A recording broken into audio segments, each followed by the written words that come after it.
Hey class, today I wanted to show you guys how to actually scan a piece of text. This is not going to be a big fancy video with a whole lot of cuts and a lot of really interesting like graphics and all that like I normally do. This one's just going to be plain, simple, to the point. So we have a little bit of text here, and this is from the Tempest. It is Caliban speaking, and I thought it was appropriate since I have a little bit of a cold right now that I would do a little bit of text about all the infections that the sun sucks up. So this is in verse. This is in Iambic Pentameter. And the easiest way to figure out if something that you're scanning is an Iambic Pentameter is you look at how many syllables a line has. So we'll just look at this first line up here. All right, so we have all the infections that the sun sucks up. Okay, so that's 10 syllables. All the infections that the sun sucks up. 10 syllables. That means that we have iambic pentameter here.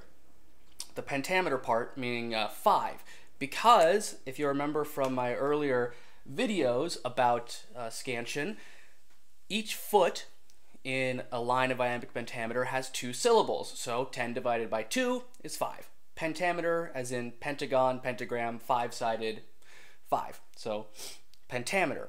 So let's actually break up this first line into 5 feet. 5 sections of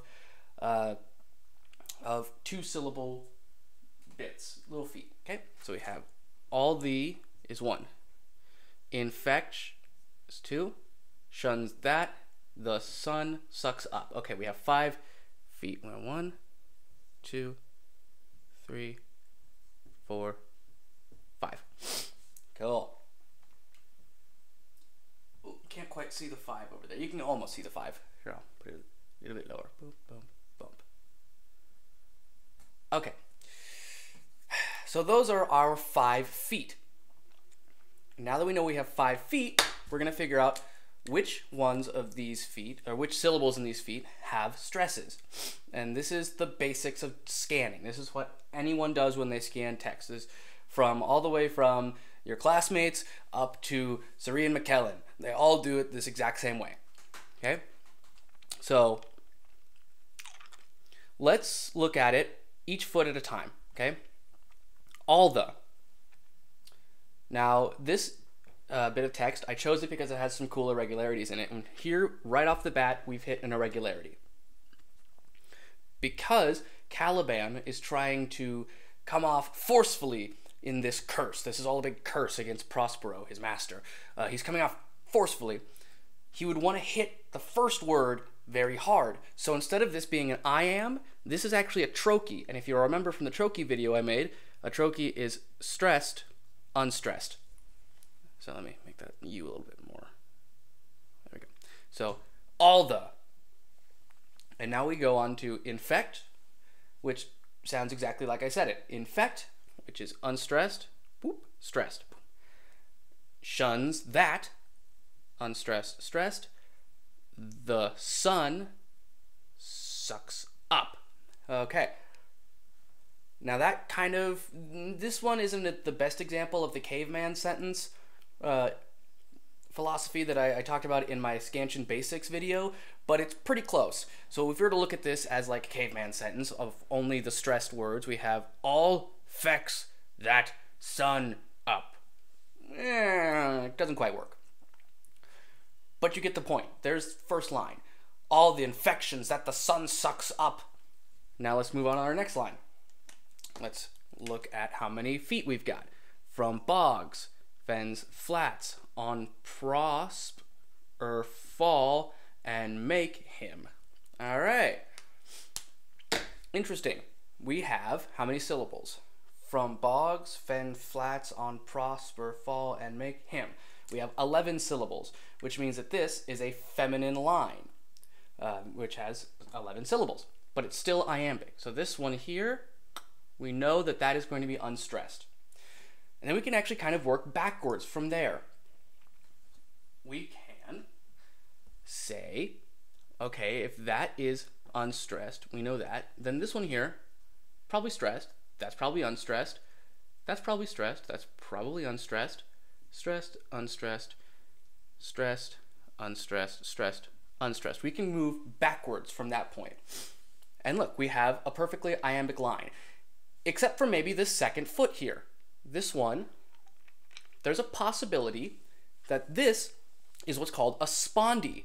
And a spondee is a foot that has two stressed syllables. So this could potentially be read as, from bogs, fens, flats, on prosper fall and make him. Because each of these words in the list might have equal emphasis. And it makes it very interesting if you do it that way. From bogs, fens, flats, on prosper fall and make him. Okay, moving on to the next line.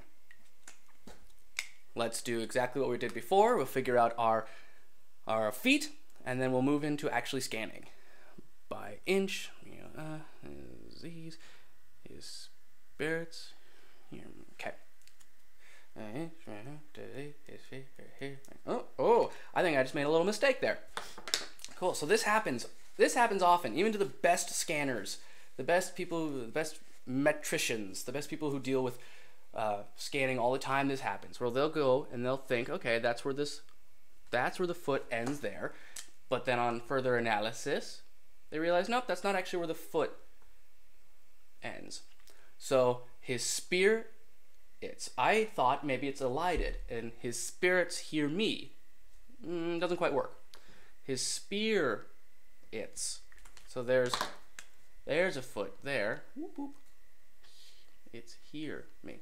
All right, so we have another feminine line then. Because let me just show you how I figured this is a feminine line. Because otherwise, it would be by Inchmeal a disease, his spirits hear me. And there would be a weird trochee at the end of a sentence, which Shakespeare doesn't have trochees at the ends of his sentences very often. There's not really a point to them.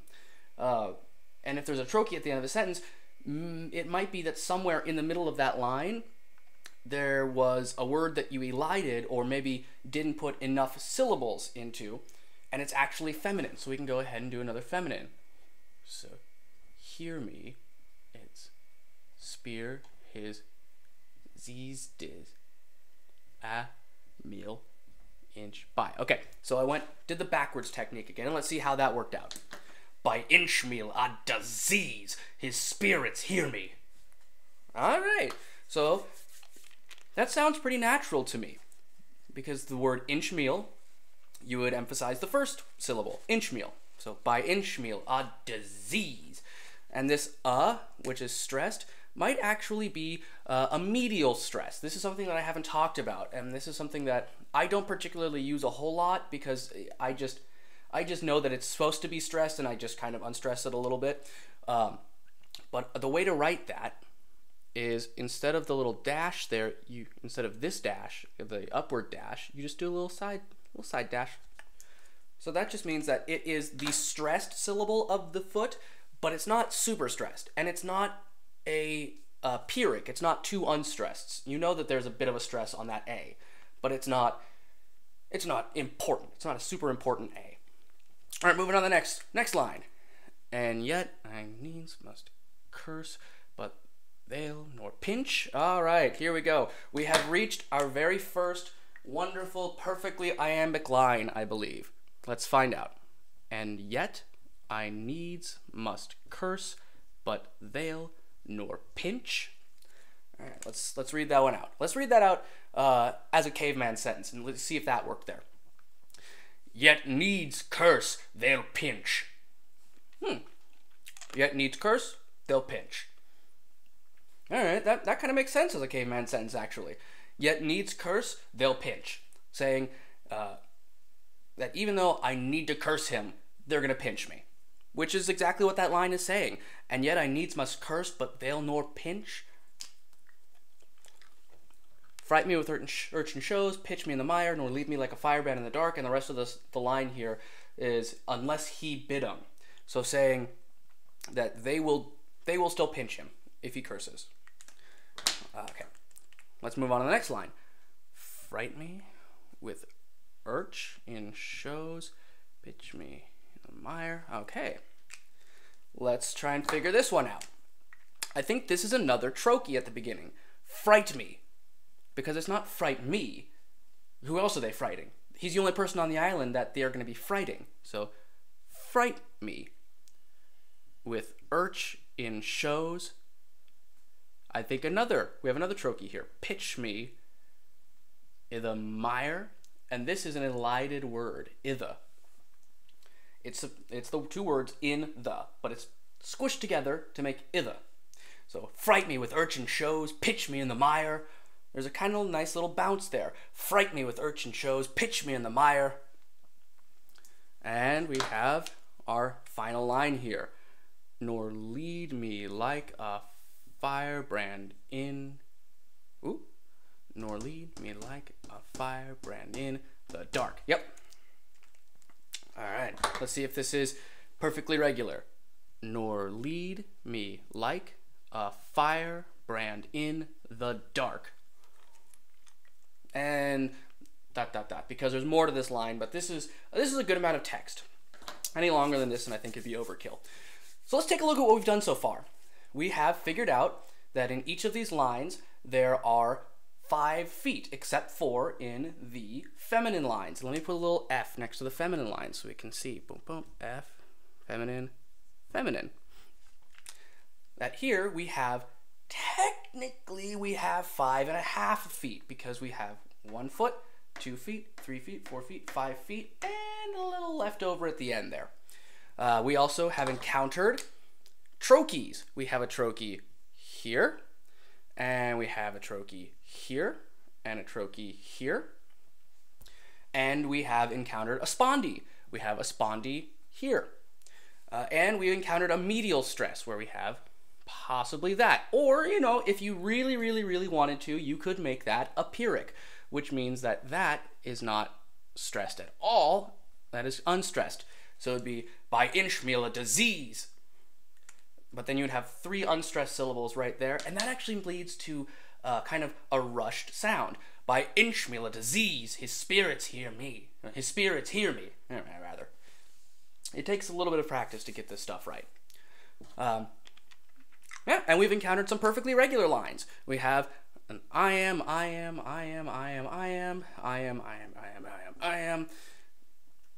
And this is what a script will look like when you've scanned it out. And you don't necessarily need to do these marks here. I was doing that to help you guys figure out what a foot might look like. And these lines can happen, as you can see, in the middle of words.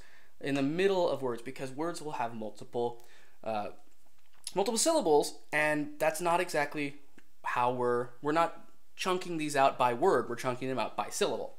So yeah, that's just a basic little how to live scan something, and it really shouldn't take you too long. I've explained a lot of this, but when I do it, because the rhythm is in my head and I can kind of feel a beat of it. When I'm scanning something, I can just really quickly ta-tum, ta-tum, ta-tum, ta-tum, ta-tum. I'll just wanna da-da-da-da-da-da-da, and I'll know, okay, that's an iambic line, or da-da-da-da-da-da-da-da. Okay, there's a trochee there, or da-dum, da-dum, da-dum, da-dum, da-dum. Oh, okay, we have another spondee. Like, I can just kind of feel that and go really quickly over it. But when you're starting out, you may need to take a little bit more. All right, I've talked too much. This is how you do scanning. I hope it's been interesting to you guys. I think that this is very helpful, especially when you're beginning and you're just learning how to do this stuff, because if you don't know how to scan something and you're reading over it, you might not get the rhythm, or you might not know the particular words that are supposed to be stressed or have a importance to the story. And if you scan something, you'll figure out which words are the important words, because you will know here that that one of the most important words in this first line is all the infections that the sun sucks up. From bogs, fens, flats, on prosper fall, and make him by Inchmeal a disease. His spirits hear me, and yet I needs must curse. But they'll not pitch, fright me with urchin shows, pitch me in the mire, nor lead me like a firebrand in the dark, unless he bid 'em. This is a curse of a desperate man. So he wants all of the infections that the sun sucks up from bogs, fens, flats, on prosper fall, and make him by Inchmeal a disease. He wants everything bad in the world to fall on Prospero. And then he goes on, his spirits hear me, and yet I needs must curse. So he knows that the agents of Prospero are listening to him, but I needs must curse. But they'll nor pinch, fright me with urchin shows, pitch me in the mire, nor lead me like a firebrand in the dark. Firebrand in the dark. If you've ever played any video games and you come up against will-o'-the-wisps, that's what a firebrand is. So he's saying that even though his spirits are hearing him curse, that he needs to curse, he needs to say these things against Prospero. And these fairies, these urchins, the spirits aren't going to do anything to him unless Prospero commands them to, and Prospero will always command them to. Otherwise, he was the king of the island, but Prospero came and took his throne, took his island from him. Alright, again, I've talked too much, I've gone on a little too long. This is probably going to be a very long video, and I apologize for that, but I hope that it's been interesting, because this is a very important part of learning Shakespeare and learning the metrics and learning the poetry and being able to get into the really cool actory moments of the script. Because just like I said, we have all the infections that the sun sucks up. You can kind of get that feel when you look at the words that are stressed. Alright, enough. I'm done. Thanks for watching, class. As always, if you have an interest in Shakespeare, theater, or wordplay in general, take a second to like and subscribe. I hope to make a couple more of these videos in the future, going over other very interesting bits of text, maybe looking at some rhetoric in the future. But anyway, thanks for watching. See you next time.